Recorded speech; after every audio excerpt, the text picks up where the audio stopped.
Quinn Ewers put up a decent stat line against Arizona State. If he didn't, we have a real problem. You can say the same thing about Creighton. Okay, they had the one good game against Kansas at home. When Toast talks about the kicking market, it's like some earth is flat shit. Andy, true or false, this is going to be a dog walking. Dog walking. This is my dog walking of the day. I think it's going to be very ugly. Dog walking. I think this is going to be ugly. Hey, get the sauce. When I think of that. Near DC, yeah. What's up, everybody? Good morning. Happy Sunday. Sorry for no video last night. Had a few problems, and then by the time I got ready to record, it was almost midnight, and I got ready to record, and I was like, this video isn't gonna get out until like 6 a.m., and I'm going live at 11. So like, what the hell's the point? To stay up all night putting out a video where there's like 3-hour gap where people could watch. So this whole weekend with my mom's birthday just kind of got thrown off course here. We've got Matthew Modi, who's rocking a Stranger Things shirt, which is just quite the statement here. I'm putting up a poll. It's not that much of a statement. Dude, you're a grown man. I'm sorry, Matt. I didn't say anything. You're a grown man, Rocky. All right, well, I'm putting up a poll. What season did Stranger Things get stupid? Oh my God! Here we go. Because you're leading the witness. No, I'm going to put season 2. I'm not putting season 1 as an option. Because add a never option. Season 4. Never. I'm adding a never option. All right, the poll is up. What season did Stranger Things get stupid? My vote I'm gonna get them on my burners. My vote is season 2. Season 1, I was not expecting to like it. Very interesting. I was gassing it up. I told the people who recommended it. I was wrong. I liked it. Season 2, teetering on unwatchable. Season 3 was like laugh out loud unwatchable. Wrong. So Matthew Modi is still tuned into Stranger Things. We're in season 6 now? Season 5. They're grown adults. They're no longer even kids. Well, it's not called Stranger Kids. It's like, they can be adults. It's not called Stranger Kids. Got you there.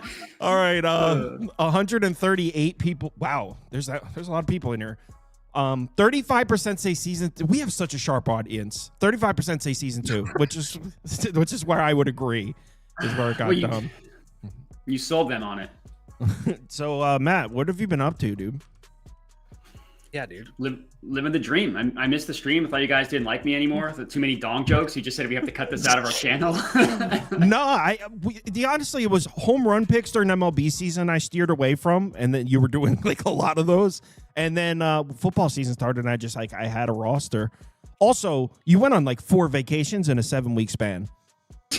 So I don't think that's true. He's living that Virginia life. Yeah, I'll tell you. Yeah, those Virginia kids. All right, so we got NFL to talk about here. Yeah, let's go ahead and get into it. In the first game, Aaron Rodgers ruled out, which is why you're seeing that line up at 3.5 now. This isn't a game I have any action on. I'm down to talk about it. Matt, why don't you bat lead off here? Yeah, sure. So, no Aaron Rodgers, but I have something on the other side. I took Colston Loveland over 24.5 receiving yards, minus 112 at FanDuel. Super low number. He's gone over in 4 of his last 6 games. That's important because it's since the Bears had their bye week, which you always kind of hear the story of the over the bye week. They try to get the rookie involved after that. He has of the 2 games that he went under, one of them he had exactly 24 yards. So like really would have hooked it. But he's gone over in 4 straight, which is in those games, 38, 118, 55, and 40 receiving yards. And the good news is those last 3 games, Cole Kmet played in. So it's not like he was only going over because he's on the field more because of Cole Kmet. I love targeting tight ends against the Steelers defense. They've allowed 7 of 11 tracked ones to go over their receiving prop over. That's per Props Madness, and just have allowed the 6th most receiving yards in general to the tight end position. So Colston Loveland on a low number, I like him to go over 24.5. All right. So I really liked this matchup for Aaron Rodgers if he was playing. Gets the ball out quickly. The Bears blitz a lot. Their pass rush isn't anything terrifying. Now that it's Mason Rudolph, I think at current, if I was to, with the current information that we have and the current number, I'm surprised that this total didn't come down a little bit. Without Rodgers, I would probably put up an under.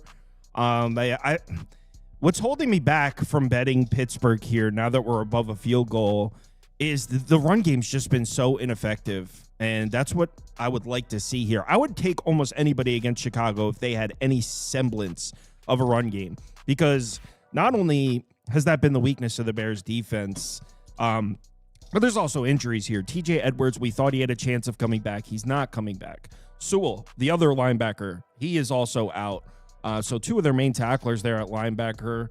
Is Jaquan Brisker playing? Let me see if there's an update on that. I thought he was. He's still questionable. So, yeah, maybe Jaquan Brisker plays. But I don't really love this. Oh, why did I put up the Steelers? I don't really love the Steelers as the type of offense that would really take advantage what the Bears are weakest at.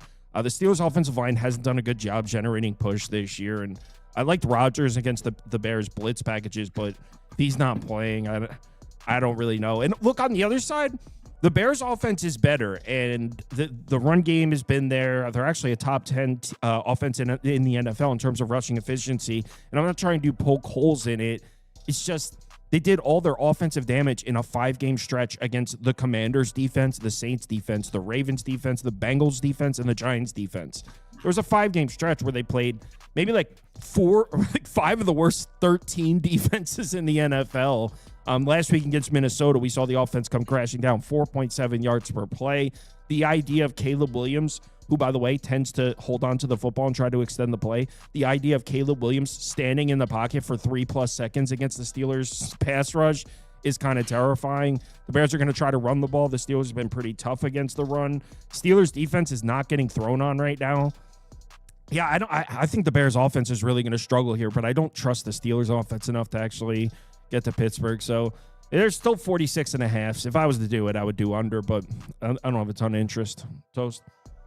I played Boswell over 7.5 kicking points at plus 100.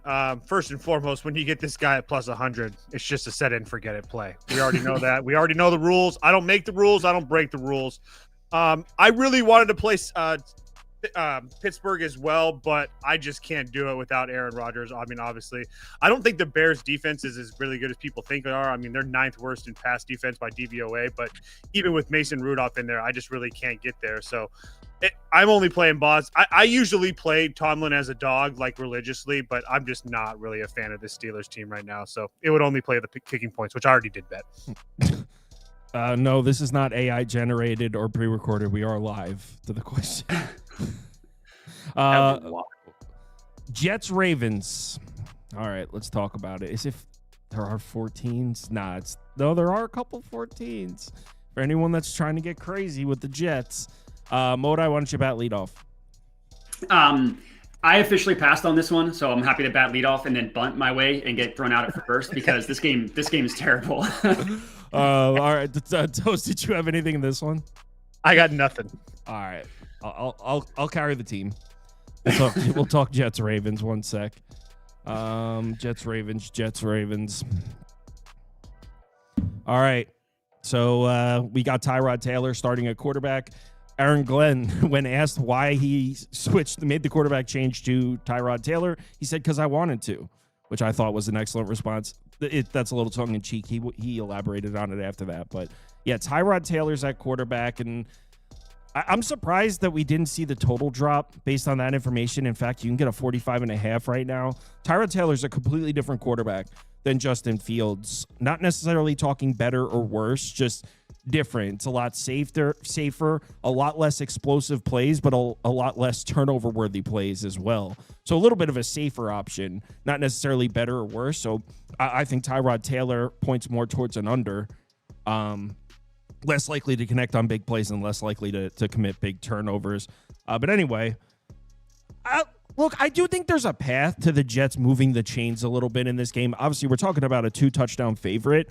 So we're basically looking for reasons why the Jets won't get completely smoked here. And I don't think it's crazy to say the Jets can run the ball in this game. We know Baltimore's defense has been much better than these numbers show. I mean, anyone who's followed the NFL knows that they've gotten a little bit healthier. They added Gilman, the safety, and they've been much better defensively. But this defensive line is still a concern for Baltimore. And I was talking about this last week before the Cleveland game, where I'm afraid to back the Ravens defense. I love the secondary. I love the playmakers in the secondary, but that defensive line, we're talking about a Jets team that has one strength. They generate push on the offensive line and they hand the ball off to Breece Hall. They were just running the ball in New England last week, who has a great run defense. So, man, if the Jets come in here with Tyrod Taylor, a super conservative game plan, hand the ball off, don't make the big mistake, punt, play the field position game, which is what I'm expecting them to do here, I think they're actually going to have some success. I mean, the Jets offensive line has the edge here on the line of scrimmage, actually a significant one. The Ravens defensive line is not very good. The Ravens secondary is great.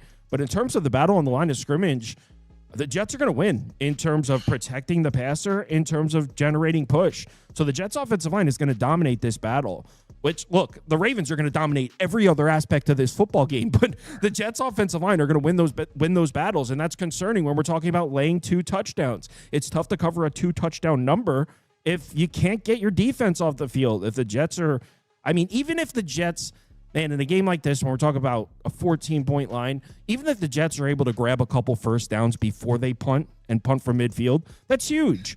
That could be the difference. You put the Ravens back on the 10. That could be the difference between a scoring drive and not a scoring drive. So, like I said, look at the Jets' rushing numbers from the last 2 games. 4.6 yards per carry, over 134 rushing yards per game. That's against Cleveland and New England, 2 of the best run defenses in the NFL. I think New England's run defense is a little bit overrated, but yeah, I think the Jets can run the ball in this game. Now, they're also completely healthy on the offensive line. I mentioned how the Ravens don't have any pass rush, but Tyrod Taylor is not the type of guy that just kill you for giving him a clean pocket. They talked about getting Mitchell, the new wide receiver, involved, how he got separation, dropped a few passes, so I'm sure he'll see a couple targets. But, yeah, I think the Jets can move the chains here and there. Obviously, I'm not expecting an offensive explosion, but I think they are capable of moving the chains.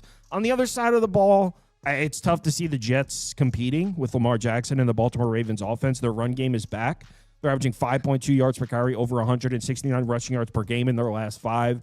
When the Ravens are running the ball, they're pretty tough to stop. I know Lamar Jackson has been pretty shaky throwing the ball in the last couple games, but they played Minnesota, who's the best pass rush, probably the toughest defense to pass on in the NFL. And then they played Cleveland in 25-mile-an-hour winds. So I'm not worried about Lamar Jackson with shaky passing stats in the last 2 games. He's fine. Those are a couple really rough spots. What worries me a little bit, and I'm saying a little bit, for the Ravens offense is this Jets defense. Let's see if there's been updates on this. Quincy Williams is now back. He came back in the last game against the Patriots. McCrary Ball is questionable. He might be coming back. Thomas, the corner, is back. They're a lot healthier than they were a few weeks ago. Remember, a few weeks ago, there was no Quincy Williams. There was no McCrary Ball. There was no Thomas, the corner. Well, Thomas just got hurt last week. But they're a lot healthier than they were. We're talking about laying 14 points in what might be a bit of a flat spot. Look at Baltimore's schedule here. They just had a road game, division game in Cleveland, a spot where they historically struggle against one of the best defenses in the NFL in rough conditions. They needed to come back from, they were losing the game, had to come from behind to win. Now they play this home game against the Jets where they're 2-touchdown favorites. Immediately in 4 days, they play the Joe Burrow Bengals. Burrow's back for that one. So that in 4 days, they play a significantly more important game. In fact, they have 3 division games after this. So you got this shitty little Jets game sandwiched between 3 important games. If you force me to do it, I take the Jets, but I'm already doing it. You done talked me into it. Nick Folk over 4.5 kicking points, Jets plus 13.5. Yo, I'm just saying. I was already on the edge, but I mean, it's not like the Jets have been like absolutely terrible. I think you talked about it in one of your videos. They've been within 1 score in the fourth quarter of 8 of their last 10 games. I mean, and Tyrod Taylor's a veteran. Yo, I'm in 13.5. I just bet it. Let's go. And there's people pissed in the comments. They were the same people that were pissed when I took Jets plus 13.5 against New England last week. I'm assuming they covered. Oh, hate to see. You hate to see it. You hate to see it. Why do I don't know what's going on where it keeps moving us on the screen. Giants Lions. I bet this one. Me too. What did you bet? Same. Wow. All right, Modi. I'm going last. I'll let the big dogs eat first. You really want to back clean up, give out a freaking kicker prop?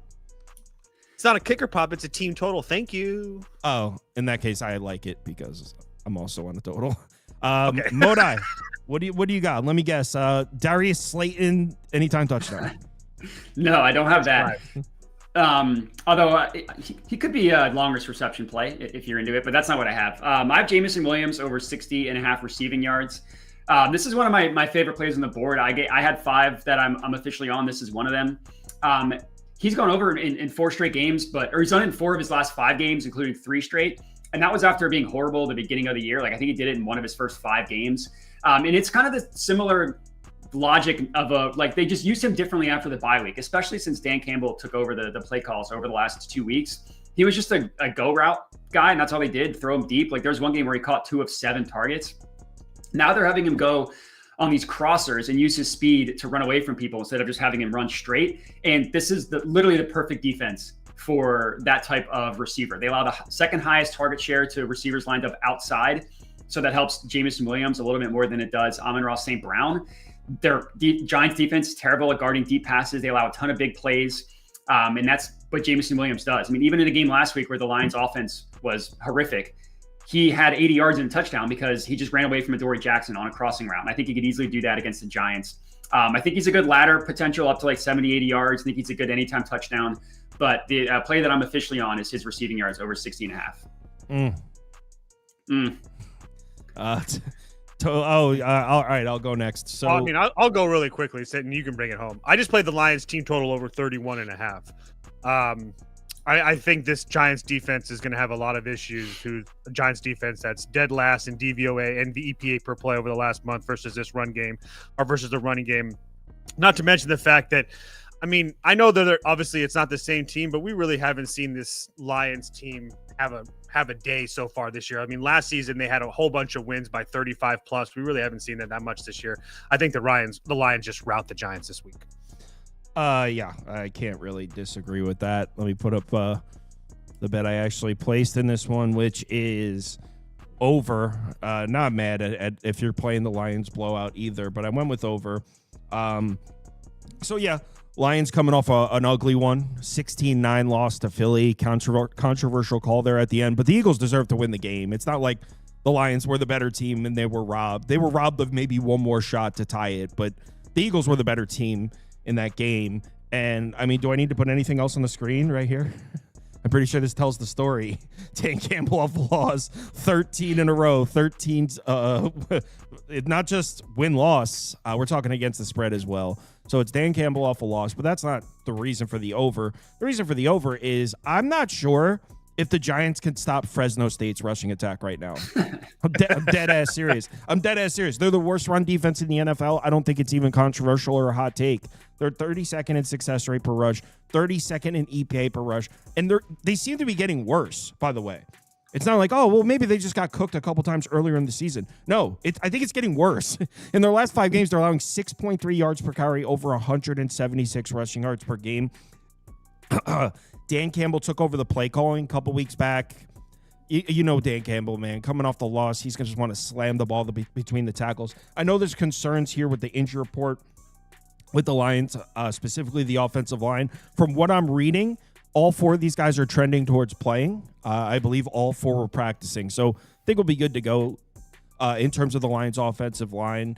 Obviously, not having Laporta is big, but in a matchup where the Lions, the Giants are going to need to put 9 guys in the box if they want a prayer of stopping this run game. So in a matchup where the Lions should be able to run the ball so easily, I'm not sure how much Laporta will be missed in this matchup. Now, Thanksgiving, they play Green Bay. I'm sure they'll be missing him. But in this matchup in particular, against the Giants defense, they could just run on without any resistance. I don't know how heartbroken I am about not having Laporta on the field. Giants defense is injured as well, by the way. There's no Thibodeau, there's no Debo in the secondary. Yeah, Giants defense is going through it right now. And on the other side of the ball, the reason I went with the with the game total over instead of just a big number with the Lions is we got Jameis Winston indoors against an injured Lions secondary. I don't think it's crazy that he connects on a couple. Keep in mind, we saw him last week. He didn't play great. He kept his team in the game. He didn't play particularly great.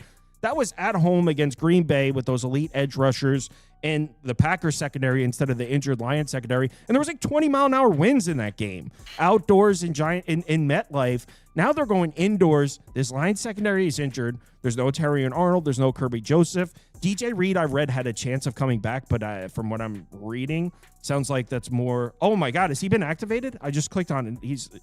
DJ Reed might be back actually, but he hasn't played in a while anyway. I'm not sure. I just clicked on it. Actually, looks like he's been taken off. So maybe DJ Reed's back, but I don't think it's crazy that Jameis Winston connects on a couple. But regardless on whether he connects on them or not, it's Jameis Winston, man. It's fireworks. He's going to take shots in this dome, and whether he connects on the shots or he throws pick sixes, I think if you guys were watching the show last year, I was blindly betting Jameis overs. I think I've been doing that for a couple years now. Jameis Winston's in the game. We're going to see points. I took the over last week in 20-mile-an-hour winds against Green Bay defense. It came through for me. Went right back to it. Jameis overs. All right. Next game. It keeps moving us on the screen. Patriots, Bengals. Mo, do I want to bat lead off? Yeah, I do have a play in this one. I'll bet lead off. Another tight end prop here. I took Hunter Henry over 39.5 receiving yards.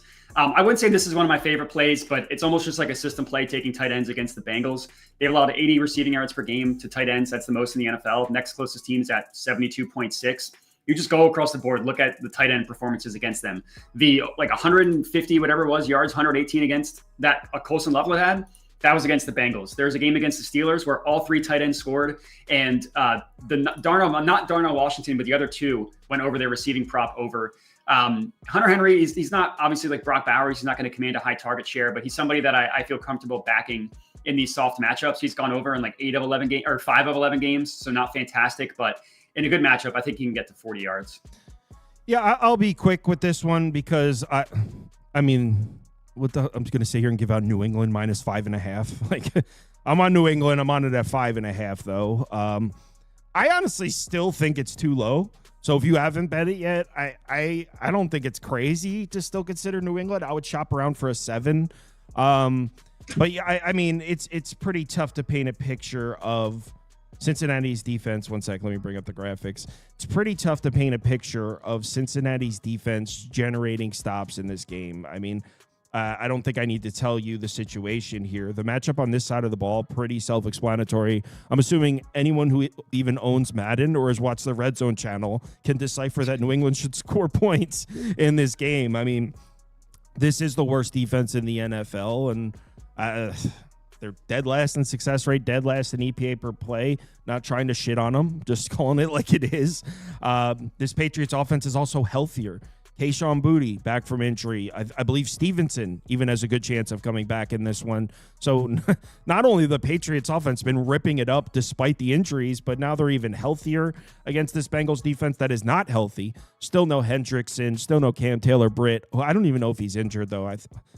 Didn't he get benched early in the year? I don't even know if he's injured or he's just benched. But, yeah, there's no Hendrickson. So you would imagine we're talking about Drake May from a clean pocket. And there's Cincinnati, especially without Hendrickson, is the worst pass rush in the NFL. Weather's supposed to be all right. So where are the stops coming from here for the Bengals? I don't even think we need to talk about it. There's nothing on paper that indicates Cincinnati's defense is capable of stopping New England from scoring on every possession. The New England might even be able to run the ball in this game. New England never is able to run the ball, so we might even see the Patriots running the ball. Which I don't even know what Drake May looks like with run support because they've been so inefficient. So you might even have run support in this game. On the other side of the ball, the lead story was the possible return of Joe Burrow. That has since been debunked. I think he actually could go, and they made a decision to hold him out. They play Baltimore in 4 days. So I think they're holding. That's going to be awesome, by the way. Burrow back against the Ravens, that's going to be cinema. So there's no Joe Burrow, and as I'm sure you've heard, Jamar Chase suspended in this game for... Did he punch? He spit on somebody? Spit on Jalen Ramsey. We've all been there. So, yeah, no Jamar Chase either. Here's a path. If you're looking, now that it's crossed over 7, if you're looking for a reason to take Cincinnati, I I've been saying for a few weeks that I think the Patriots' run defense is a little bit overrated, and we've seen it come to light. In the last 2 games, the Patriots have been struggling against the run. We saw the Jets running the ball on the Patriots. We saw the Bucs running the ball on the Patriots the week before that. So back-to-back weeks, the Patriots have been run on, and we're talking about the Jets and the Bucs. It's not like they played the Ravens or the Eagles. So I think this Patriots run defense, I think they were a little juiced up, the numbers, based on the fact that they played a ton of terrible offenses. Well, Cincinnati, they're a passing offense, so we don't really notice it. But when they hand it off, they're incredibly efficient. They're actually 10th in the NFL in success rate per rush, 2nd in EPA per rush. So I think there's a path here to Cincinnati maybe running the ball, and I would imagine that's probably the game plan. But I think we're grasping at straws. Joe Flacco was not good last week on the road in Pittsburgh, and I think the Magic's run out on that as well. And without Jamar Chase, I'm on New England at -5.5. I probably would make this 9.5. So, like I said, I don't think it's crazy to even still bet it at this number. But yeah, I'm on New England. Toast.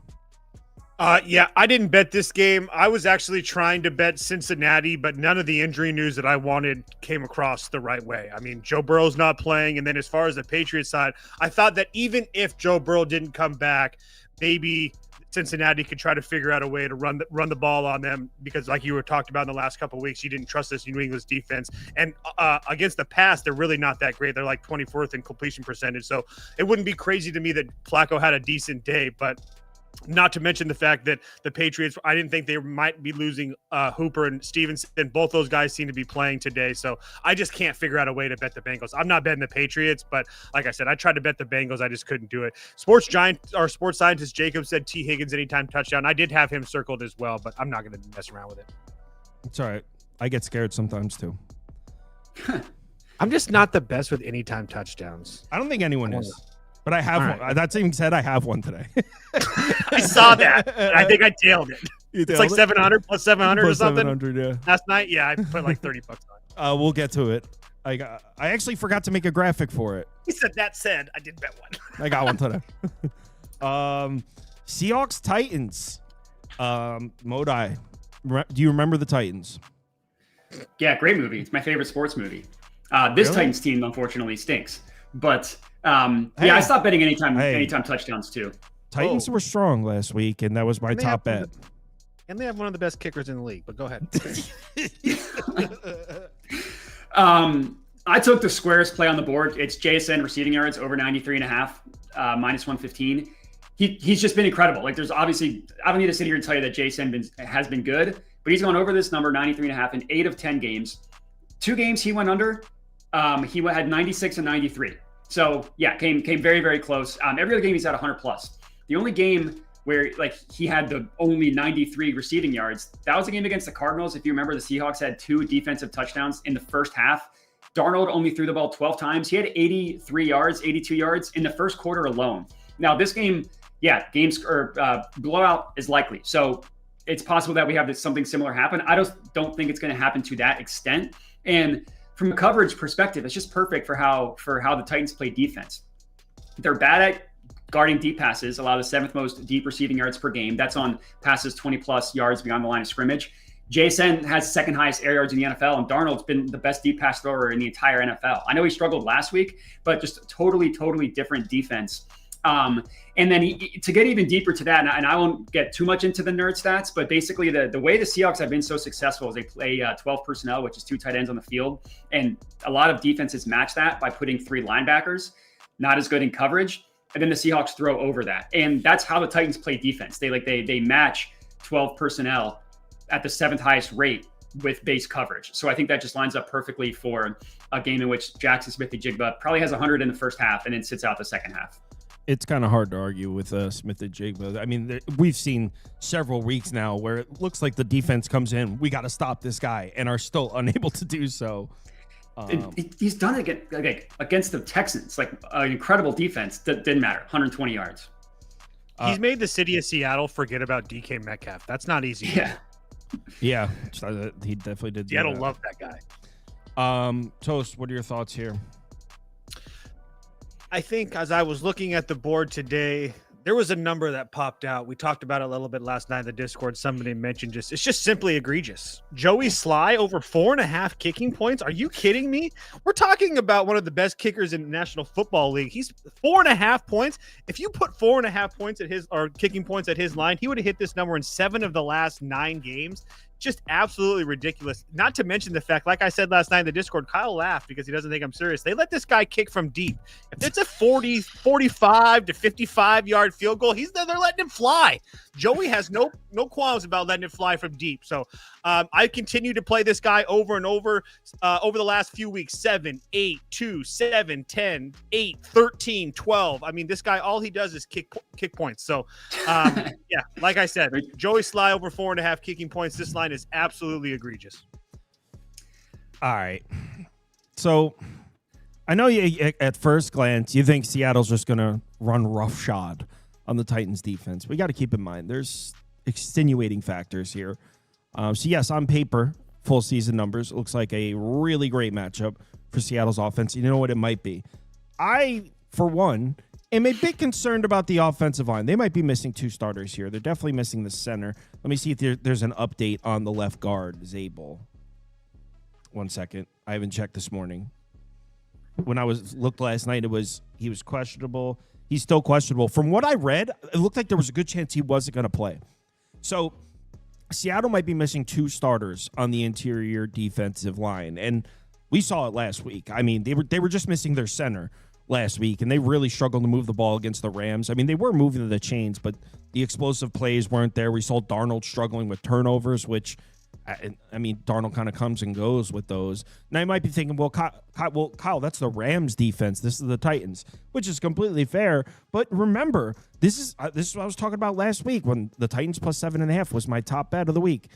This is a different Titans defense. Arden Key and Jeffrey Simmons are back. It's 2 of the best players on the defense. They were both injured. They both came back last week. And if you watch that game against the Texans, which shamelessly, I watched every snap of it because it was my top bet, they both made huge plays. And having those guys back was so noticeable. I mean, Arden Key had a huge sack to get the ball back, which set up the drive to – oh, actually, that set up the drive where Cam Ward fumbled it. But it could have been the game-winning drive.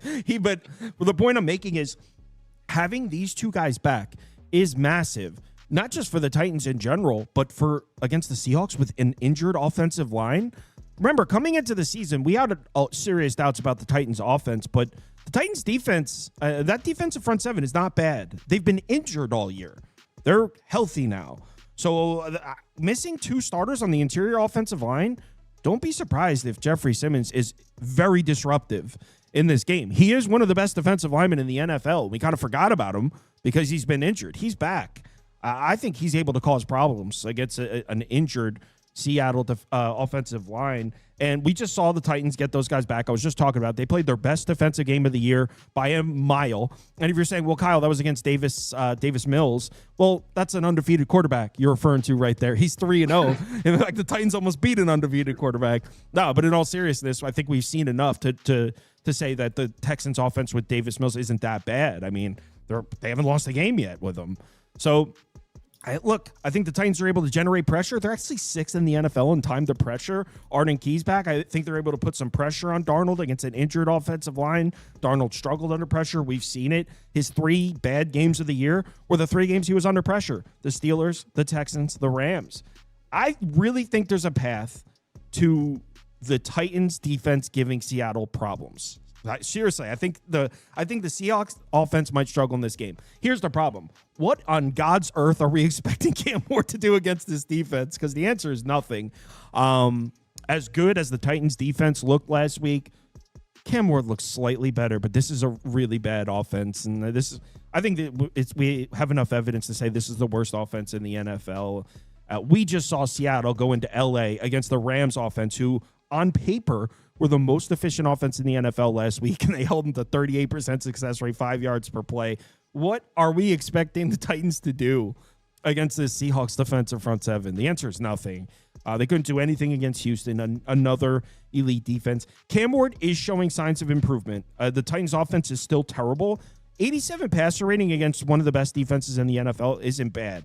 Not to mention he orchestrated a drive to come back inside the game. So Cam Ward is improving.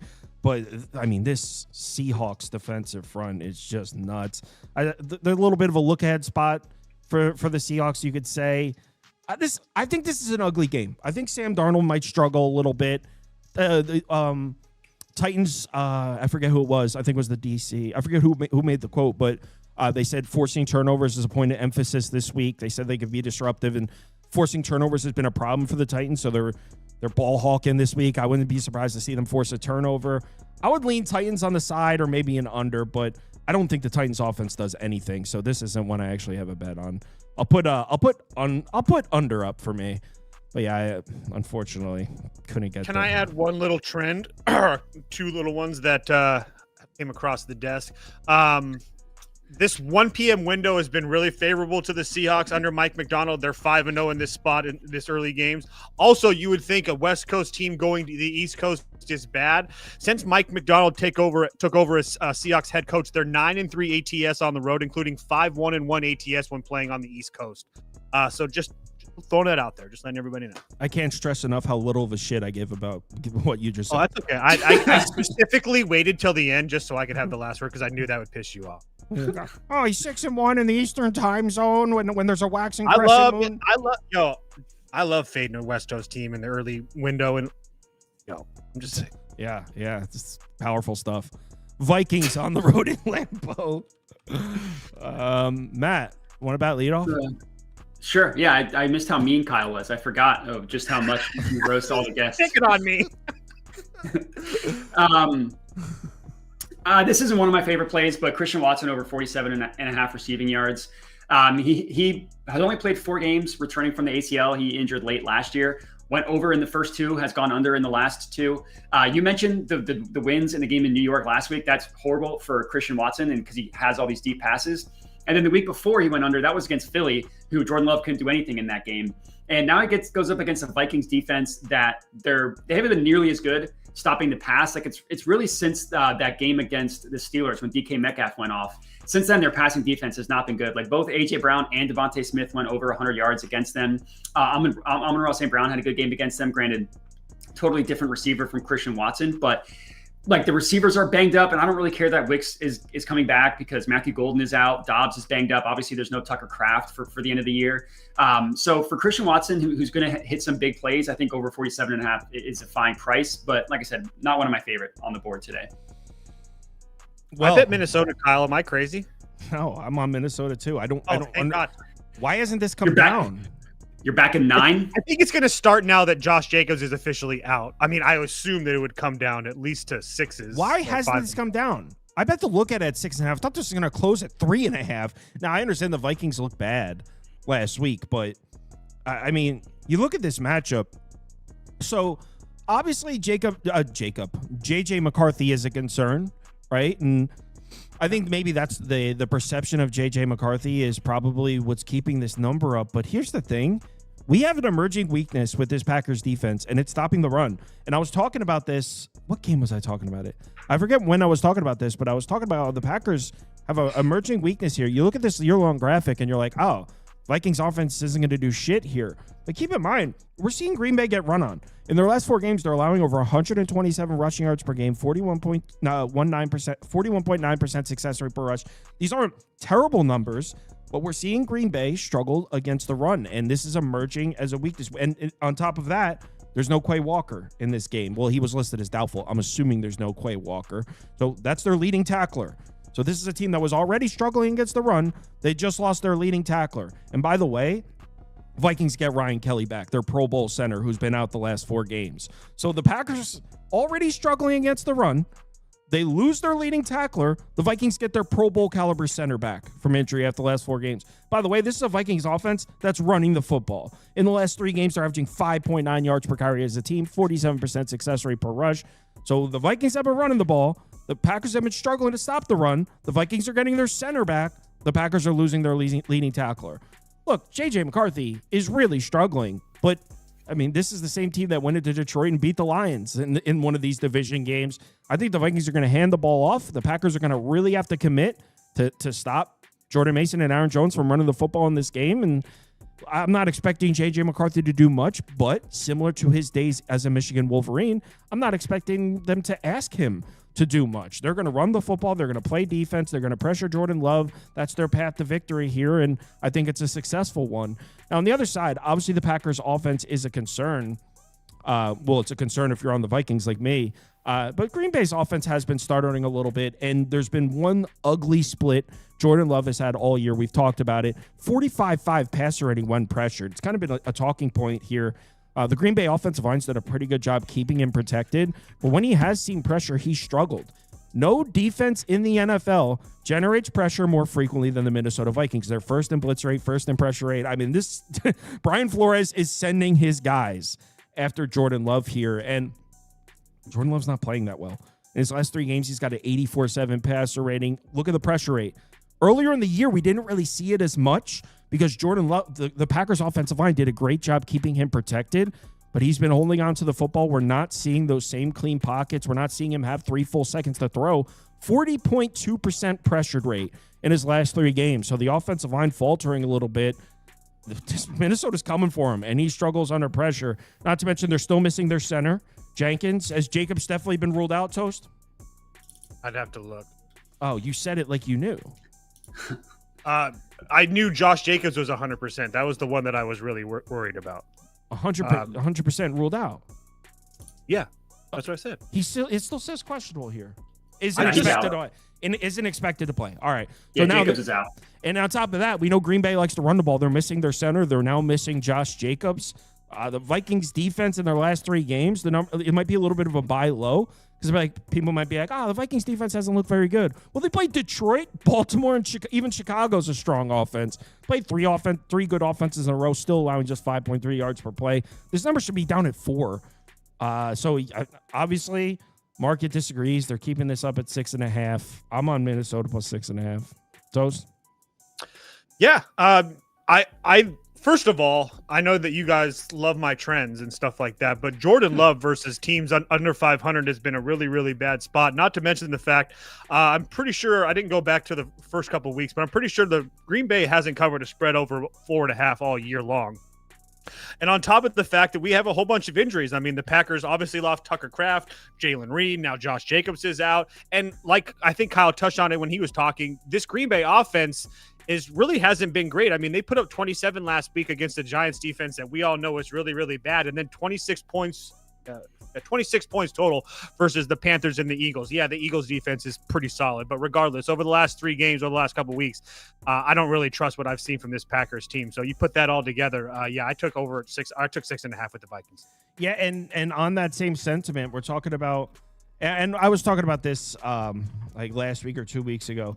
In all seriousness, I'm going to blow this up the size of the screen. What has Green Bay done since week 3 to justify 6.5 points here? Like, where's the impressive data point on here? The second half against the Steelers is really the only time that we've seen this team look like a top team in the NFC. They lost to Cleveland, tied Dallas, beat Cincinnati, and I believe that was Joe Burrow's first start. And the Packers are coming off a bye. They had to come from behind to beat the Cardinals, come from behind to beat the Steelers. They lost to Carolina at home, lost to Philadelphia at home, and then we're in a battle to the end against Jameis Winston. What has Green Bay done to warrant how they're priced in market? In my opinion, the Vikings defense said that this should be a 3.5, 4, but I'm not naive enough to think I have an NFL market beat by 2.5 points at 11:40 a.m. So clearly people way sharper than me think this line should be up at 6.5, and who am I to tell them otherwise? Vikings plus 6.5. Green Bay is also one of the worst first half teams in the league besides the Panthers. So if you want to play Vikings first half, I don't hate that either. If you're trying to figure out a way. So basically, if you like to live your life scared and play Vikings first, yeah, something like that. Just trying to give people some options, little things. Morai, are you a Mahomes guy?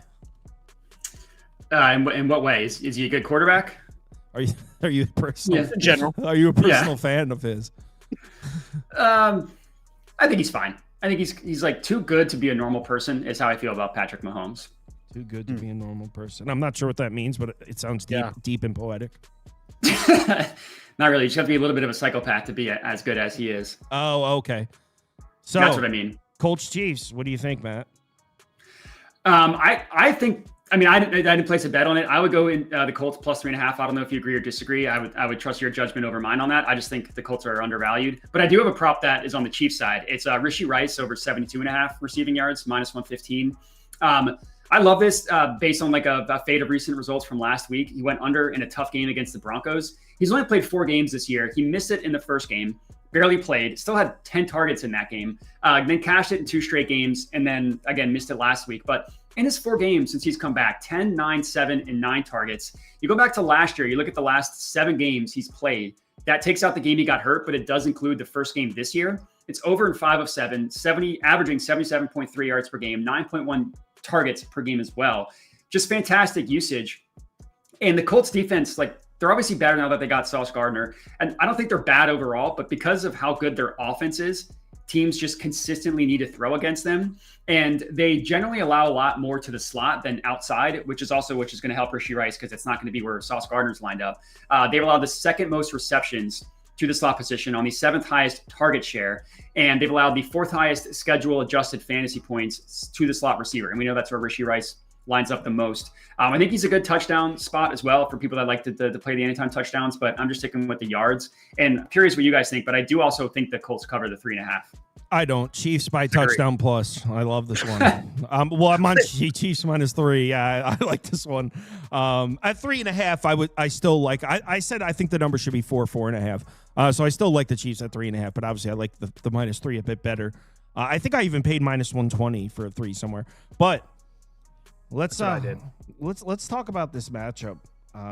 So Spagnuolo and really quickly, Xavier Worthy expected to play, which is a positive for the Kansas City side. Yeah, I mean, I think the Chiefs can score on the Colts defense without him. But yeah, so you got the Chiefs defense against the Colts offense, and the Chiefs defense against the Colts offense. Yeah, and look at the year-long numbers. This looks like a mismatch for the Chiefs, but man, this Colts offense seems to be crashing down. You look at the year-long numbers, it looks like Daniel Jones is perfectly equipped to deal with Spagnuolo and the blitzes and the pass rush, right? That's what Spagnuolo does. He sends a lot of tricky blitz packages. He confuses the quarterback. He does unorthodox things, and that's what he's known for. You look at this graphic, Daniel Jones has been great against the blitz and great under pressure this year. Not recently. We've just seen Daniel Jones play 2 games in a row against teams that blitz a lot. He did not play well. 82.3 passer rating in his last 2 games, and specifically, I don't like the progression here. So against the Steelers, what did he do? Turn the ball over repeatedly. What do they have? 6 turnovers in the game? Turn the ball over repeatedly. How did he follow that up? He played a Falcons team that also blitzes a lot, was sacked 7 times. It's not a healthy progression from your quarterback. He went from turning the ball over 6 times to what? Timid, holding onto the football, scared to pull the trigger. We're seeing the Daniel Jones Giants resurge here. Doesn't have the same confidence that he had earlier in the year after all those turnovers in Pittsburgh. Took 7 sacks in the Atlanta game by a Falcons defense that isn't anything crazy. What do? They blitz a lot. And that's what the Chiefs do. So I think Spagnuolo is going to spend this entire day in Daniel Jones' head. And this is a Chiefs defense that looks much better, by the way. They got lit up on the road in Buffalo, right? Which was, I mean, the Bills prepped for that game for 3 months. If you look at their other 4 games outside of Buffalo, they played elite defense, under 12 points a game they're allowing. And specifically at home, this Chiefs team has been a wagon. All the concerns we have about the Chiefs this year, go look at their schedule. They're from their road games. Team's a wagon in Arrowhead. They're averaging 28.6 points per game. They're allowing under 13 points per game. They're averaging over a 2-touchdown victory in this stadium so far this year. The offense looks great in this building. Mahomes looks great in this building. The defense looks great in this building. The Chiefs at home are the best team in the NFL so far this year. And specifically, what have they done a much better job of? Defending the run. They got lit up on the ground in the first 4 games, but look at their last 6 games. We're all worried about Jonathan Taylor running the ball, right? Well, last 6 games, the Chiefs are allowing less than 3.7 yards per carry, under 32% success rate per rush, just 82 rushing yards per game. I'm not saying they completely shut down Jonathan Taylor, but I'm not sold on the Colts offense just going into Arrowhead against Spagnuolo and doing whatever they want. I think they're going to have all kinds of problems. I think Daniel Jones is going to be in a pickle here. And on the other side of the ball, I mean, we're talking about the Chiefs offense against the Colts defense. This is a clear mismatch. Chiefs, one of the most efficient offenses in the NFL. How did this Colts defense look in their first game without DeForest Buckner? Well, they played a Falcons team that has been struggling to run the ball all year, allowed 5 yards per carry, over 53.6% success rate per rush. This is a Falcons offense that's been struggling to run the ball all year. Mahomes has been a monster in Arrowhead, 278 passing yards per game, over 122 passer rating. A little worried about Coach Lou. Lou Anarumo has outcoached Andy Reid in the past. But yeah, this is Chiefs for me. Toast?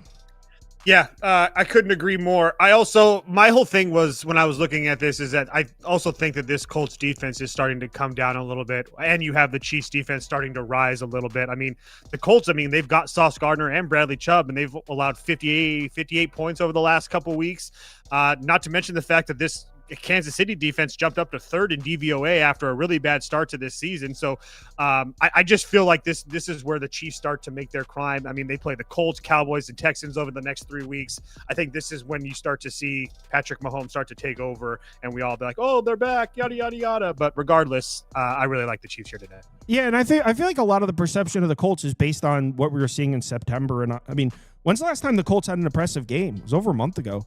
I mean, their last game, they needed to come back and kick a game-tying field goal to beat the 3-10 Falcons. What are they, 3-7? They should have lost to the Falcons in their last game. The game before that, they got beat up pretty badly by the Steelers. The game before that was a home game against the Titans.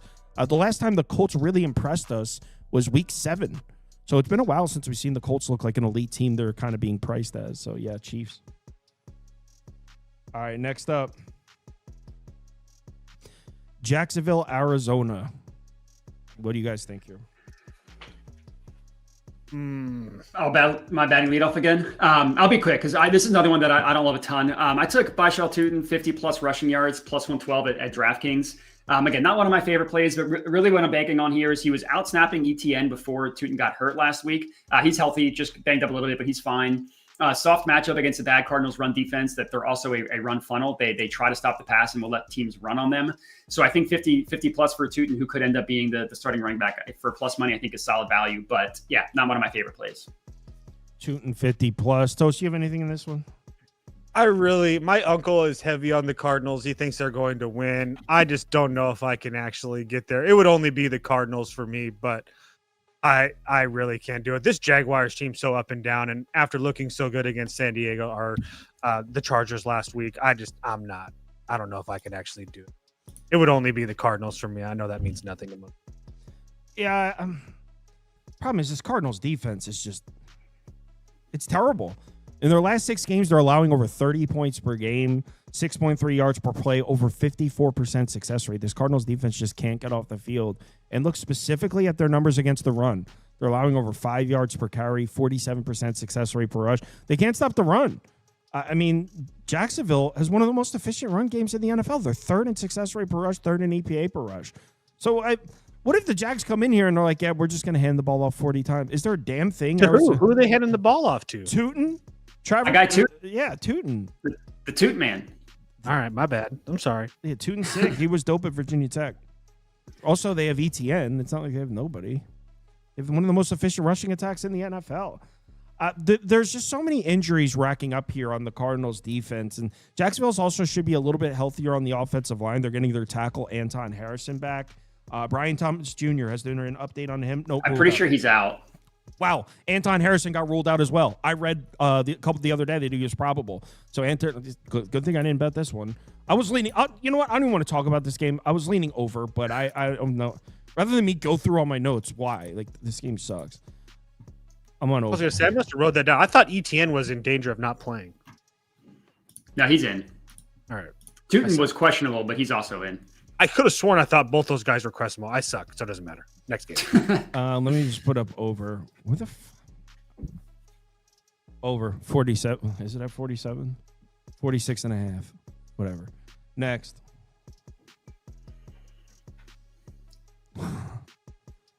Game of the week. I bet this one. It's such a... Matt, bat leadoff. Let me guess. Shador, 4+ touchdown passes? I don't think I've been less interested in a football game. What are you talking about? This is an interesting one. Watching Shador will be fun. these two teams are dreadful, and the Browns defense is so good. The Raiders offense is a joke. I would probably take the Browns 3.5 just because I think they might score a touchdown or two from defense. But no, I'm not touching this game. All right. So I did bet the Browns plus 3.5. Bad bet. No, that's the move to make, and it looks like it's even coming down to a 3. The Browns on the road is never a good bet, but go ahead. Oh my God. Sleeping on Shador. All right. So obviously the lead story, Shador Sanders getting his first start. So the first thing I want to say is, so whenever you have a polarizing figure, the takes are always going to be outlandish on both sides, whether it's Shador Sanders or like LeBron or like the Arch Manning, Colin Kaepernick. Like whenever there's a polarizing figure, the takes on both sides are outrageous. And if you're all the way on one side of those huge polarizing takes, you're probably an idiot. So when it comes to Shador Sanders, you have the blind haters who pretend that like he shouldn't even be in the NFL. Obviously, that's ridiculous. And then you have the other people that blindly love the guy that are like, oh, people are saying that Cleveland put him in a position to fail last week. You're equally a moron. The truth is he's got a lot of arm talent. And if you watched him last year, the kid's got a rifle. There's concerns about him as well. For instance, he has a habit of sprinting straight backwards when he sees pressure. That's not going to cut it in the NFL. That's what he did a lot of at Colorado. When he saw pressure, instead of stepping up into the pocket, instead of getting into the football, he sprinted backwards. So that's something that needs to be fixed. Definitely needs to get a better awareness for as far as pocket presence and all that. But he can throw the ball.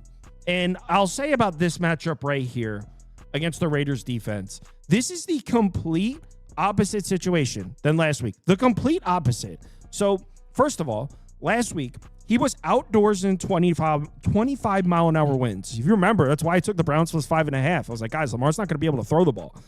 And he couldn't. Lamar Jackson had a terrible game. Just to give you an idea of the conditions. We're all blasting for Shador for not playing well. Lamar Jackson played like shit in that weather. So last week, he was outdoors in 25 mile-an-hour winds. He was put in mid-game after not taking first-team reps all week, which is crazy. The left guard, or Teller, the guard, was like, I had never heard his cadence before the game started. He's like, I'd never heard his cadence before, which is crazy. So he's just thrown in mid-game without taking first-team reps all week. This week, they're indoors, right? Raiders playing a dome. They're indoors. He's taking first-team reps all week. So we're talking about a completely different situation here. And this Raiders defense, I mean, 22nd in success rate, 23rd in EPA per play. I was kind of gassing up their run defense earlier in the season. What happened to that? 50.3% success rate per rush in their last 3. So all of a sudden, we're seeing the Raiders struggle to stop the run. The Browns' offensive line is in pretty good shape. I think the Browns' offensive line is going to win the battles here. I think they can run the ball a little bit, which they've made it clear. Stefanski made it clear they're going to do a lot of running the ball in this game, and I'm sure the Raiders are aware of that. So, look, I'm not expecting the Cleveland run game to go off or anything, but I think they can move the chains here and there. The Raiders' pass rush has been wildly disappointing. So, Cleveland's offensive line should win these battles. I'm not claiming that I think Shador will go off or anything, but I'm saying it's a very good matchup. It's a very different matchup than last week. He prepped for it all week. It's a favorable matchup for him. He's put in an opportunity where he can play well. And then on the other side of the ball, so look, if the Browns are able to just move the ball a little bit in this game, in what world are they laying more than 3.5? Because on the other side of the ball, look, I know Cleveland's defense not exactly in their element, right? I love Cleveland's defense outdoors, wind, weather, elements. I'll take Cleveland's defense all day in that type of environment, not so much indoors. But the mismatch here on this side of the ball is so insane. I don't know what we're expecting the Raiders to do. Are we expecting the Raiders to run the ball? They're missing 2 starters on the offensive line. 2. If this team can't run the ball on anyone, this is the worst rushing offense in the NFL. Right now, with the injuries, this is the worst offensive line in the NFL. They're playing the best run defense in the NFL, the best defensive line in the NFL. The last time we saw the Browns go indoors, they did give up 34 points. A, that was to the Lions, and B, there were 3 turnovers that gifted them points. They actually allowed 5.2 yards per play. So they actually played well in the Dome in Detroit. I don't know what we're expecting the Raiders to do here. They're not going to be able to run the ball. You're going to drop Geno back to pass? How long do you expect? How much time are you expecting him to have in the pocket here? He's got a 39.8 passer rating under pressure so far this year. He's got an injured, busted Raiders offensive line against Myles Garrett and the Cleveland. What are we expecting Geno Smith to do in this game? So I don't understand how this is over a field goal. I don't get it. It's starting to come down to 3, so it's starting to make a little more sense. I think if Dylan Gabriel's starting in this game, this number is Raiders -1.5, Raiders -2, maybe even Raiders -1. I think Cleveland would be ranked like slightly higher than the Raiders. I think it would be Cleveland -1 and a neutral, so Raiders -1, Raiders -1.5 in Las Vegas. I don't understand why this is above 3. The only conclusion is, I guess the market hates Shedeur Sanders because it seems like there's a massive downgrade with him. And I did bet this. I'm on the Browns. Toast? I can tell you why the market has it like that, because the Browns have been one of the most profitable home teams in the National Football League. 14-8 over the last couple of years. They've been really, really good. On the road, 5-17 ACS. This is not the same team on the road. So I get behind. The only reason that I'm kind of hesitant here is because I don't want to get in the middle of the Shedeur is good, Shedeur sucks things. That had nothing to do with my bet. I just like fading the Cleveland on the road at any time possible. Do I actually bet the Raiders here? Probably not, but it would only be the Raiders for me. I always like to fade Cleveland on the road. Oh, wow. Home away splits. Groundbreaking stuff, Toast. Yeah, I mean, when you're hitting at 65%, I mean, it's hard to argue with it. But go ahead, please. Kicker props don't count on your win record, dude. I was talking about the Browns on the road, but okay, whatever. Oh. If the book's paid out, counts in my book. I got a touchdown scorer here, guys. Let's play the song. Anytime, touching it down, scoring it, running around. It's the anytime, touchdown, scoring. Anytime you need touchdown. Yeah. We're on the next game. All right, so I'll do the touchdown pick first. 1 second. Let me get the graphic up. Whoever did the audio in that song needs a raise. This was Prop Beaver. I know.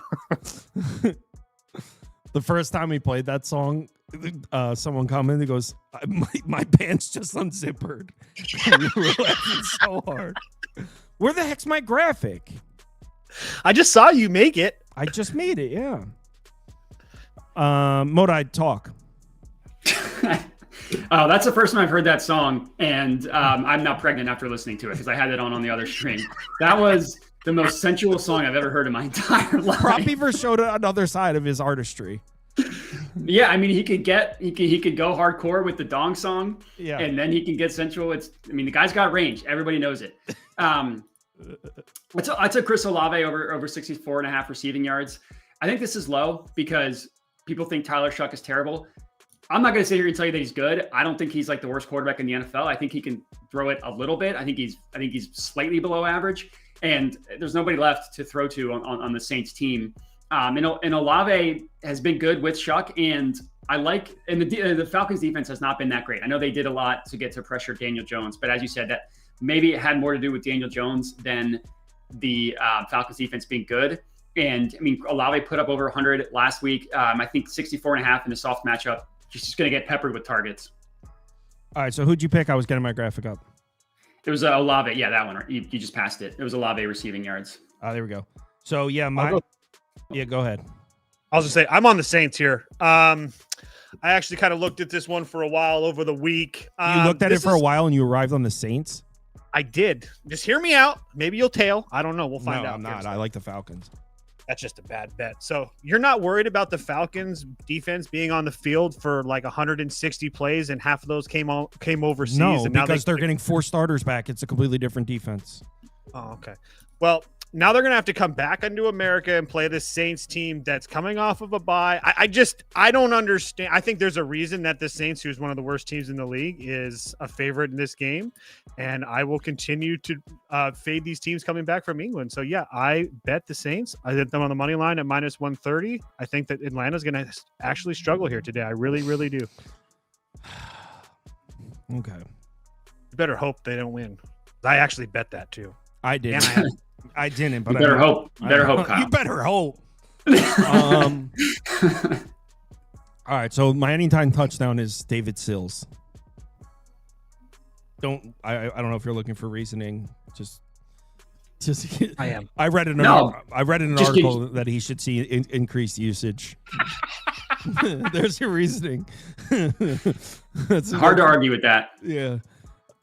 So I'm on Sills. But my trends are shit. But he read an article, so we're good. Yeah, he should see increased usage. Plus 700. All right. So, no, hold on. Let me switch my graphic to a real pick. Falcons. Mine's not real. No, I mean a good pick. Falcons plus 2. I didn't bet this one, but I think having the Saints favorite is a little crazy here. Look, I know that there's no Michael Penix, but the Jinx himself is calling this game. Do you guys know that the Jinx is going to be in the press box? Drew Brees calling this game. Falcons are going to want to beat Drew Brees. No, seriously. But this is the ultimate buy low on Atlanta. They've lost 5 consecutive NFC South games. Kirk Cousins is playing quarterback. There's a lot of reasons why the Falcons stock is down. I don't necessarily disagree with those reasons, but it's fallen too far. Yeah, Kirk Cousins is playing in this game. He's still the better quarterback. Like, he's still better than Tyler Shuck is. He's on the road in the Superdome, and by no means am I saying Kirk Cousins is amazing or anything like that, but he's indoors against a Saints defense that blitzes and doesn't get home. They're the slowest team to get to the quarterback in the NFL. This might be the most favorable position for a quarterback to play in this year is against this Saints defense. Run support might not be there because the Saints do a decent job against the run, but Kirk Cousins should have time to operate against a Saints team that can't put pressure on him. So, look, I wouldn't be surprised if Kirk Cousins actually plays well. They're going to try to run the ball and get Kirk Cousins working out of play action because that's when he's at his best. I'm not sure how much they'll have success they'll have with it because the Saints have been strong against the run. But, I mean, I'm more looking at the other side of the ball. What are we expecting the Saints offense to do here? I mean, Tyler Shuck has one decent game, and we're pretending like this isn't the worst offense in the NFL by far. In Tyler Shuck's hearts, they're averaging 10 points a game, by the way. 10 points a game. They won 17-7. What are we expecting them to do against this Falcons defense? By the way, they just played Carolina, the complete opposite of the Falcons defense. The Panthers create no pressure at all. Tyler Shuck had time to work, was able to get comfortable. Can't get comfortable here. Nobody blitzes like the Falcons. Depending on what website you get your data from, they're first or second in the NFL in blitz rate. Against Tyler Shuck, a rookie, they're going to be sending the whole house at this guy. Got a 43.9 passer rating under pressure, struggles against the blitz. They're going to be after this guy. We're talking about a Saints offensive line with no Eric McCoy. He's out for the year. Trevor Penning is gone. They traded his ass. And Fuaga's even questionable on the Saints offensive line. So we're talking about a Saints offensive line that's missing 3 of their 5 original starters against a defense that blitzes more than any other defense in the NFL. And by the way, this is a defense that's getting Diablo back, who was playing at a Pro Bowl level before he got injured in Week 7. D. Alford, a very good defensive back. I don't know if he's played all year. He's certainly been out for a while. Cornerback Mike Hughes is back. Leonard Floyd might even be back. He's listed as questionable. So this is also a Falcons defense that's way healthier than they were a week ago. And the stock of this Falcons team has fallen way too far. The Saints win 1 football game. 17-7 over the Panthers. We have them favored over Atlanta. The Saints have been just getting smoked all year. This Falcons team just lost in overtime. They just lost in overtime to the Colts in a game they should have won. Before that, they were in New England, played them down to the wire, lost in the last second. I mean, we have a team that's playing wire to wire against good teams, and then we have a Saints team that's just getting smoked religiously every week. Yeah, it should be Falcons. The Falcons should still be -1 here. Didn't the Falcons just lose to the Panthers? Yeah, in overtime. Okay, and then the Saints just beat the Panthers? Yeah, if you want to play that game, I mean, the Saints actually also lost to the Cardinals at home. That wasn't with Tyler Shuck. It was with the rat tail. Okay, well, the 2 games before Tyler Shuck, they got beat by a combined 25 points per game. So why don't we just all come to an agreement that this is probably an under game as well? No? Cousins about We to, all agree on that? Or no? Cousins about to light it up. Cousins without Drake London played against the Dolphins. They lost 30, I don't understand 34 why to he's 10. light it up. He's not gonna. I mean, he doesn't have Drake London, and the Saints defense is. Let me see. Hold on. Seventh in rush EPA and 11th in rush. Yeah, 11th in rush sense. So it's not like the Falcons should be able to run the ball today. I don't know. Eagles, Cowboys. Matthew Modi, Philadelphia Eagles fan. Or he used to be. I don't know if he still is. Yeah, are you still an Eagles fan? Yeah, after they won the Super Bowl, I kind of just stopped being a fan. That wasn't really that fun for me. Well, I don't know. You don't even live in the area anymore, so I figured. Yeah, I thought you went to Virginia football or something. Maybe the Commanders. Ooh. God, no. Are you kidding me? That wretched team? Absolutely not. I'd rather kill myself. Jesus. Eagles, Cowboys, Matt. What are your thoughts? I took Devontae Smith over 60 plus receiving yards, minus 108. I believe that one's at FanDuel. Terrible game last week. Had 1 reception on 5 targets, only had 8 yards. This is just the perfect matchup for him. And I don't get why it's as aggressive to this degree as it is. But when Devontae Smith plays teams that play heavy zone coverage, he's significantly better. And it's like the opposite for A.J. Brown. His yards per route run against zone is 2.69, which is not amazing. That's like slightly above average. That's fine. A.J. Brown's yards per route run against zone is 0.94, and it's 4.08 against man. It's incredible how much the difference is between these 2 receivers and man and zone coverage. They're going to see zone 80% of the time. It was the same thing in week 1. Granted, Smith had a bad game in week 1, but you look at him against teams that play heavy zone coverage, and he has success.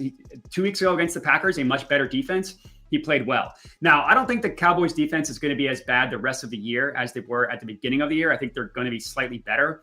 I still don't think they're going to be good. If anything, I think their run defense is probably what's going to be better with Quinnen Williams, Kenny Clark, and then I don't know what Logan Wilson has left in the tank.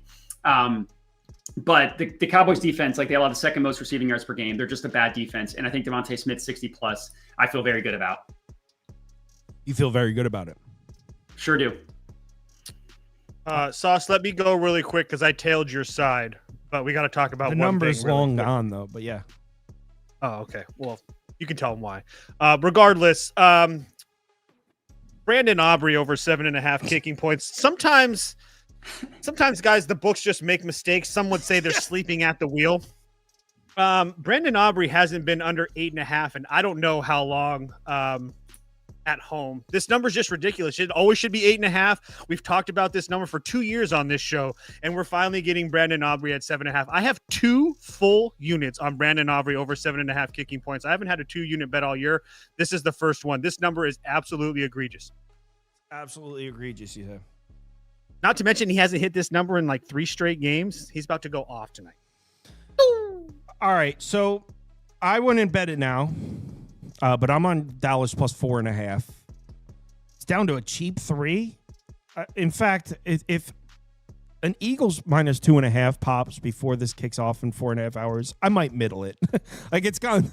I think there should be a strong 3.5. I think it's actually gone too far, so I would not bet Dallas at the current number. I'll talk about the game and why I like Dallas at plus 4.5, but I wouldn't bet it at an expensive 3. It's gone a bit far. So yeah, I'm on Cowboys plus 4.5. So as these guys just mentioned, I think we throw out a lot of what we've seen from the Dallas defense up to this point, and I kind of echo what Modi was saying. I don't think they're going to be a good defense. They're just going to be better. That's clear. It's an entirely new unit. They've got 4 new starters. They were also injured and got healthier. So what we've seen from the Dallas defense up to this point, I think we could throw it out. And last week was a pretty good indication of what we can expect. They played a great defensive game. They played the Raiders. So a great defensive game against the Raiders, a lot of defenses could do that. So, look, the Cowboys defenses should be better moving forward. But I like how they're playing with confidence. I like how they might believe themselves to be a good defense, which is huge. Confidence is real. And they're playing an Eagles offense that just isn't really looking right. Look at the Eagles offense. Look at the last 2 games here. Last 2 games, 13 points per game. How do they win these games? 13 points per game, 4.6 yards per play, under 38% success rate. Those are terrible offensive numbers. They're 2-0. Those are terrible offensive numbers. Now, they were both outdoors, one in Lambeau, one in Philadelphia. It was windy. On the road in Jerry World against the Cowboys defense. I'm sure the Eagles offense plays better than that. I'm just saying, shit isn't sweet with this Eagles offense right now. They won 2 games, but shit is not sweet. So, yeah, look, the Eagles offense will move the ball, but the Cowboys defense is going to be playing with some confidence, and I don't think they're just going to rip it up. And on the other side of the ball, everyone's gassing up this Eagles defense. Everyone's falling in love with the Eagles defense, and I get it. I mean, they look much better, and by no means would I try to tell you that they're a bad defense or anything. But we are talking about the Cowboys offense at home in Jerry World, where they've been a machine for multiple years. So here are the 3 games everyone's talking about. Eagles in their last 3 games, they're allowing 12 points per game, 5.3 yards per play, under 41% success rate. Excellent defensive numbers here. These are all outdoors. One was against a broken Giants team at home in a revenge spot. One in cold, windy Lambeau. One in windy Philadelphia. The last time we saw this Eagles defense play an indoor game, a game that would be similar conditions to this one, was in Minnesota, and Carson Wentz was moving the ball. In fact, this is a 2-point football game with a few minutes left. 21-19. Carson Wentz was moving the ball. 53.8% success rate. Carson Wentz was moving the ball on this Eagles defense just a few weeks ago indoors. That was Carson Wentz.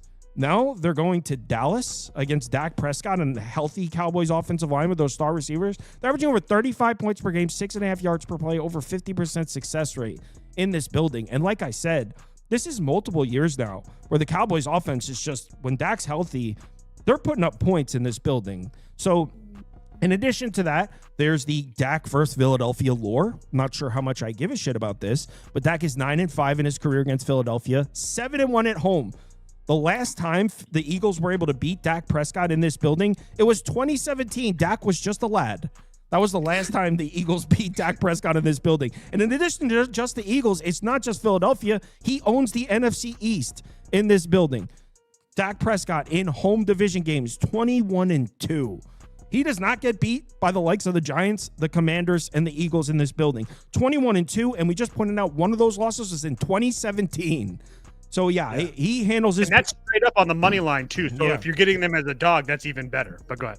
Yeah. So, I took Cowboys plus 4.5 because I thought the number should be 3. So, it's 3 now. So, like I said, I think the number's good where it's at now. So, I'll put Dallas up because that's what I bet. But I'm on plus 4.5. So.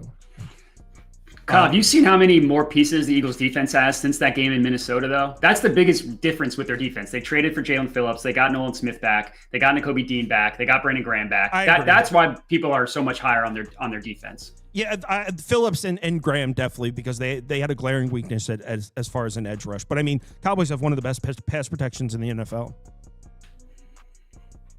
All right, next. Especially Dak at home versus the division. It's just...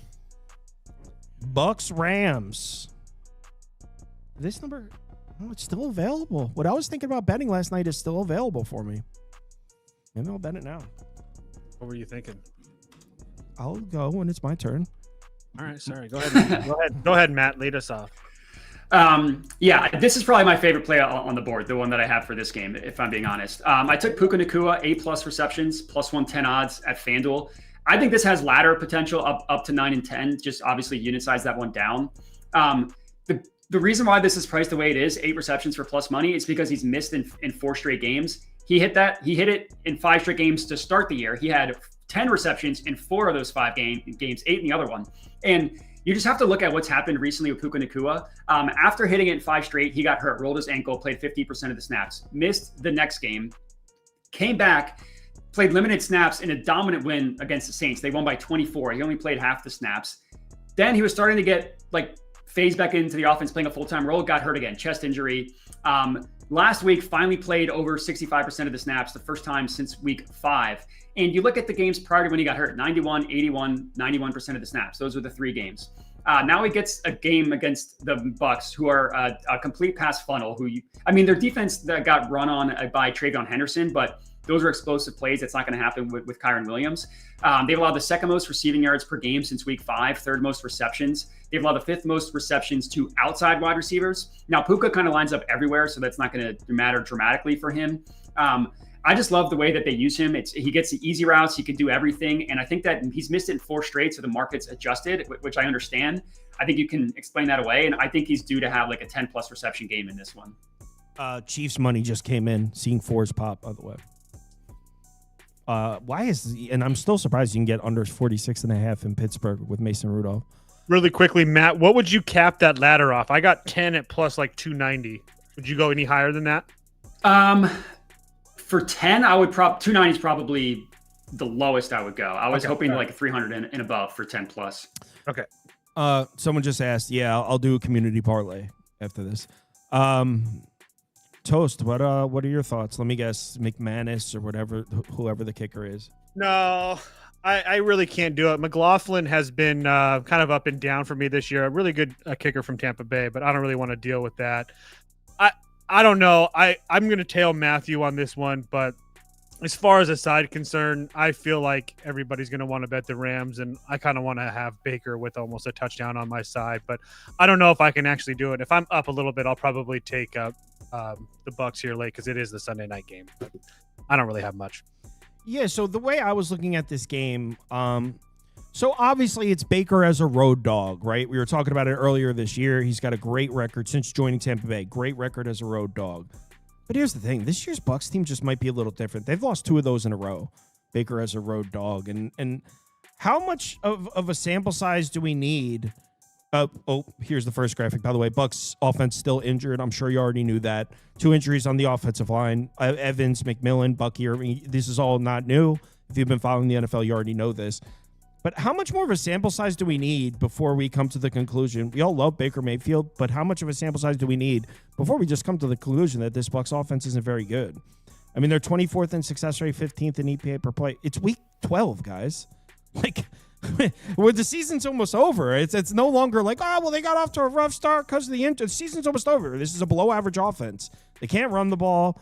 They're struggling to protect Baker Mayfield. The receivers are hurt. Yeah, it might be due to the injuries. So, like, they have an excuse and all that. I'm just saying, I think we need to start pricing the Bucs as a bad offense because that's what they are this year. And look, Baker Mayfield's capable of making magic always. But, I mean, they're on the road against one of the best defenses in the NFL. And remember what I was saying last week when I liked the under in the Seahawks Rams game? I don't know if you guys watched last week. You know what I'm talking about. I was talking about how this Rams defense, they're good at taking away the over-the-top throws. Where they've had problems is against quarterbacks that are down to dink and dunk, right? You can move the field. That's how you move the ball in this Rams defense. You dink and dunk. Well, that's why I brought it up last week, because Sam Darnold throws the ball downfield. He is not a dinker and a dunker. Same with Baker Mayfield. Baker Mayfield likes to throw the ball downfield. He's not a dinker and a dunker. I mean, you know who I would like against the Rams? Mahomes. Mahomes will dink and dunk. I would like Stafford against the Rams. Obviously, that's impossible. It's the team he plays for. But that's the kind of quarterback I'd take to give this Rams defense problems. Baker Mayfield doesn't fit that mold. Now, if you are looking to play the Bucs, the Rams did just suffer an injury in the secondary. Quentin Lake is out. Witherspoon's been out. So maybe there's something. They lost another piece of the secondary, but the Bucs offense just doesn't look good, and I can't see them running the ball. If you're betting on the Bucs here, there's nothing on paper that shows it. You're betting for Baker Mayfield magic, which, hey, I'm not even saying that's terrible. I'm just saying you're not betting on anything that's on paper. You're betting on something you've seen in the past. Here's the thing. On the other side of the ball, though, this is where I really think the Bucs can be competitive. You got a Rams offense that was really stifled by Seattle. The Rams defense won them that game, not the offense. The Sam Darnold interceptions won them that game, not the offense. In fact, they were pretty terrible offensively. That was the worst game we've seen Matt Stafford play in a while. They're up against a Bucs defense that's most definitely capable of taking the runaway. It's one of the strongest defenses in the NFL. You know Todd Bowles is going to be sending all types of blitzes after Stafford because that's what he does. And look, we saw the Bucs get cooked up last week. I promise you, Matt Stafford is not going to be running around like a maniac like Josh Allen did. He doesn't have that. I don't know if you've ever played Madden with Matt Stafford before. He does not have that in his bag. He's not rushing for 50 yards and 3 touchdowns in this game, I can assure you. So the maniac we saw against the Bucs last week, that is not Stafford. He's like 54 years old. So I don't think Matt Stafford is able to deal with these Todd Bowles blitz packages like Josh Allen did last week. So I think the Bucs are able to take away the run. I think they're able to give Stafford problems. Now, there are a couple injuries on this Bucs defense. Hassan Reddick, well, that's not new. He's been out. Cansey's not new. Jamel Dean is out. So they're a little bit banged up. So where am I going with all this? 49.5 is a big number for two good defenses. I think the reason that it's still up and the reason I was hesitant to pull the trigger on this under, I'll put it up. I would go under here. The reason I'm hesitant to pull the trigger on it, I think we could see some explosive plays. And I think we could see some good defense littered with like 4 big plays that screw the under up. So I think that's what's holding me off. But it is Sunday Night Football, so I probably want to throw something down. Give me the under, 49.5. I think that's too high. I think it should be 47.5. So let's do some community parlay. Community parlay, the parlay we bet, yeah. Community parlay is for the community. We community, making a parlay. Yeah. Of the best in the NFC. Yeah, Like my uncle just sent me one. Rams call the most play action plays in the league. Bucks rank bottom 5 in EPA defending that. Without James Dean, that's going to get them fucked. yeah. Nope. I didn't mean they're alive. My bad, guys. You say James Dean? you mean Or Jamel Dean. Whatever. James Dean? James Dean, the guy from the 50s. Who do you think they voted for, Steelers or Bears? Probably Bears, right? Probably the Steelers with Tomlin as a dog. Oh. With no Rodgers, I bet you they voted Bears. No, maybe not. You're right. Jets, Ravens. I'm going to guess that's Ravens. Giants, Lions. That's going to be Lions. Oh, this is going to be an ugly one, Toast. Patriots, Bengals. It's going to be Patriots. All right. So for those of you that are new and haven't been around, we used to do community parlay. You're voting for legs of the parlay. Modi, while they're voting, want to tell these fine people where they can find your stuff if they found you compelling? Yeah. If you found me compelling on Twitter, on YouTube, at Jedi Modi. Been a tough start to the NBA year. Been a tough NFL season. Just want to put that out there, but year's not over yet. Hey, we all have tough stretches. But that's for like a year. I mean, I think the fact that you say, "Hey, it's been a tough season," would mean you're probably one of the good ones. Because the people that have tough stretches and don't mention it are the ones you got to look out for. Yeah, the people that stop recapping, those are the people that you know are having a bad season. Yeah, when they stop, right? Yeah. Yeah, when someone, I get a lot of DMs to come on and I scroll through the profile. If I can't find any mention of losing a bet, I'm like, nope. Yeah. Like, no shot. All right, so cast your votes. Wow, this is, how is the Bears going to win this poll over the 3 most chalky? I am proud of this chat. The Bears money line just won over the 3 chalkiest favorites on the board. We've come a long way, guys. Bears money line wins the poll. People know. Shout out chat. Shout out chat. All right, Seahawks money line. Seahawks money line. Okay. Minnesota Green Bay. Vikings won that poll, by the way. So we'll put Vikings money line in there. Colts Chiefs. That's Chiefs up to 4.5 now on Caesars. You love FanDuel 4.5. You absolutely love to see it. Jacksonville, Arizona. I think Jags won that poll. Cast your votes. Can I give everybody a quick extra pick today? Sure. On the college basketball board, game starts in about an hour and a half. Butler +7. Butler on the money line. What Virginia did yesterday was one of the luckiest performances I've ever seen in my life. I just think that Butler is going to win this basketball game. I'm not going to go into it deeply because it's a I saw the highlights of that. The comeback win for Virginia when they stole it. Yeah, I saw that. So I think that's very fugazi. I'm not going to go deep into it. This is the NFL show, but Butler +6.5, 7, and Butler on the money line for me. Butler. I like it. Do you have an NBA pick to give to the folks, Modi, or are you only doing NFL on Sundays? I haven't looked into the NBA. I will do it, but I haven't looked into it yet. Chiefs money line. NFL this morning. Chiefs money line. Members only live. What's that? I guess no one can watch it unless they're a member of the channel. Want to entice people to? Yeah, they do that on YouTube now. You haven't seen those? No, I almost accidentally clicked on it. Oh. It was Browns money line, Falcons money line. No, I think I'm putting Saints money line in the poll as well because I forget who won that. And then Eagles, Cowboys. Cowboys money line won that shit, by the way. Cast your votes. Someone goes +7 Butler to do what? to plus 7. Plus 7 means the. I can't answer that question. So if you don't know the answer to that question, then don't bet. Yeah. Just please do not bet it. Just don't. But plus 7 Butler, that means take all your funds out of the sports book. Cast your votes. I didn't want to pick on that guy. All right. Another close tie here. 5, 4, 3, 2, 1, end poll. And the winner is Browns money line. Oh, that was the other one. Wow. This chat is something else. So just to be clear, we have the Browns, Seattle, and Kansas City, correct? Yep, and now I'm doing the second places. Seahawks got second, Cowboys got second. I'm putting Rams in there for Sunday Night Football, and then the Patriots also got second. All right, so what is the last leg of the community parlay? I'll put it up on the screen so they could see it. Toast, you have the odds for this? I'm going to in a second. Okay, all right, just making sure. So it's Bears money line, Chiefs money line, and Browns money line. Oh, I thought Rams was in there too. No, okay. No, Chiefs. Rams is in this poll. This is what we have so far. I'm pretty sure.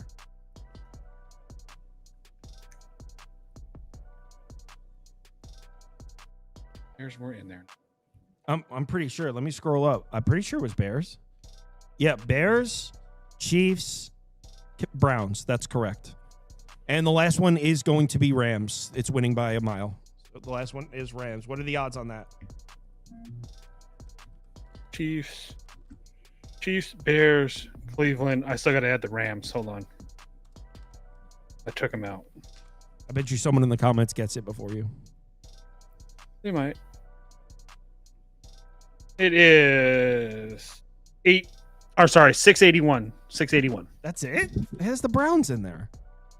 That's a weak. Browns at 155, Rams at 330, KC at 185, Bears at 140. Everyone, thanks for watching. Let's have a great Sunday. For those of you that are jumping on some early college football lines with us, we'll be doing that right now. I'll be on it. I already posted a few, but I'm sure Wags and Jacob and the normal crew will be in there hunting those openers during the game. So we'll be active in the Discord, jumping on some of those. Modai, always a pleasure, man. Enjoy your day. Everyone. Yeah, thanks for having me. Yeah, man. Bet responsibly.